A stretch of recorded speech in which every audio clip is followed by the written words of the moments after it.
Hello दोस्तों, सबको मेरी तरफ से नमस्कार। कैसे हो आप सब? गुरुपूर्व दिवस की हार्दिक शुभकामनाएं आप सबको। आज ऐसे ही मन किया आप लोगों के सामने आने का, तो फिर आ गए हम आप लोगों के सामने। और इसी बहाने कुछ एक वीडियो भी अपलोड कर देंगे। और हमारा टॉपिक जो है वो तो आप तो जानते ही हैं, इंजेक्शन मोल्डिंग से संबंधित होगा टॉपिक। और एक सिंपल सा टॉपिक लेके आए हैं आप लोगों के सामने। इंजेक्शन मोल्डिंग में डिफेक्ट जो होते हैं उसमें से एक डिफेक्ट का जिक्र करेंगे हम।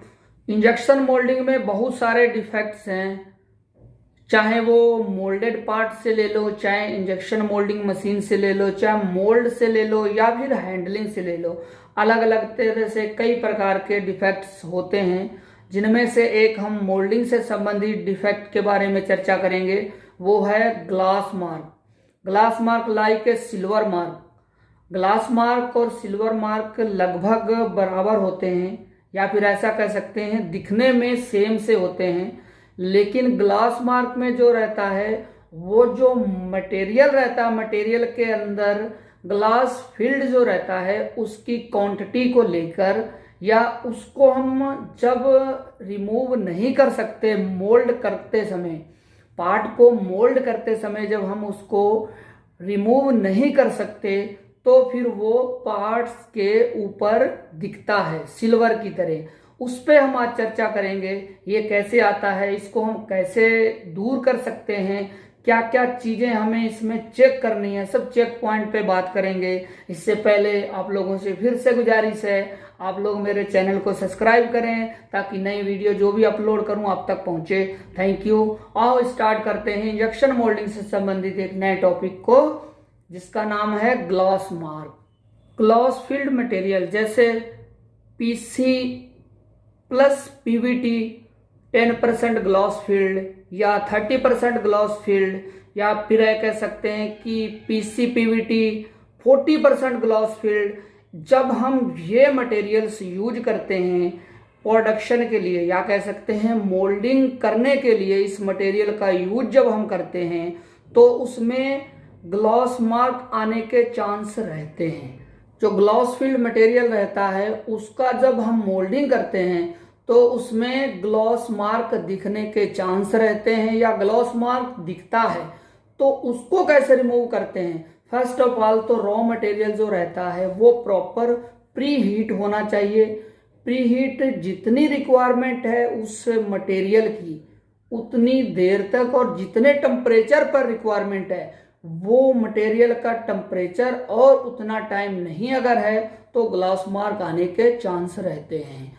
इसको रिमूव कर सकते हैं विधवत टाइमिंग, विधवत टेम्परेचर, या फिर विधवत रॉ मटेरियल प्री हीट हुआ हो, तब हम इसको रिमूव कर सकते हैं।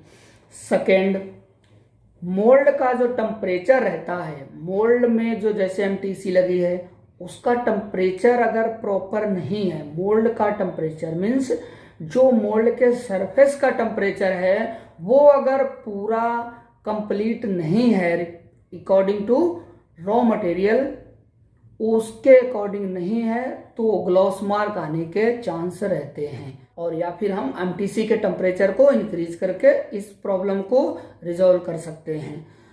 तीसरा पॉइंट ये है कि जब स्पीड कम हो या जो फिलिंग स्पीड कम रहती है तब भी ग्लॉस मार्क आता है, पार्ट के ऊपर ग्लॉस मार्क आने के चांस हैं। उससे बढ़िया है कि आप अच्छे से प्रोसेस करें ताकि वो जितनी रिक्वायरमेंट है उस पार्ट को फिल करने के लिए स्पीड की, उतनी स्पीड दें, या आप एक्स्ट्रा स्पीड भी दे सकते हैं इसको रिमूव करने के लिए। फ्लैश आने का ध्यान रखें, बाकी आप जितनी भी स्पीड दे सकते हैं दें। नेक्स्ट, जब पार्ट प्रॉपर फिल नहीं होता है, यानी कि प्रॉपर पार्ट की होल्डिंग कंप्लीट नहीं होती है, या पूरा पार्ट होल्ड नहीं होता है, या फिर होल्डिंग कम होती है, ऐसा समझ लीजिए पार्ट पैक नहीं होता जब, तब भी ग्लॉस मार्क आता है। इसको रिमूव करने के लिए आपको पार्ट को प्रॉपर पैक करना है, या जितनी होल्डिंग की रिक्वायरमेंट है उतनी होल्डिंग देनी है, होल्डिंग टाइम देना है, पार्ट को अच्छे से पैक करना है ताकि ये ग्लॉस मार्क ना आए। यदि गेट का साइज प्रॉपर नहीं है या फिर प्रॉपर पार्ट फिल होने में प्रॉब्लम हो रही है, कहीं तो इंजेक्शन प्रेशर या फिर इंजेक्शन स्पीड ड्रॉप हो रही है, जितना हमने दे रखा है प्रॉपर उसका यूज नहीं हो रहा है, तो उसमें भी ग्लॉस मार्क आने के चांस ज़्यादा रहते हैं। उसको रिमूव करने के लिए गेट पर काम करवाना पड़ेगा। जो हम मोल्ड में गेट देते हैं पार्ट फिल करने के, उस पे काम करना पड़ेगा। शॉर्ट साइज को इंक्रीज करके इस प्रॉब्लम को सॉल्व कर सकते हैं, या फिर बैक प्रेशर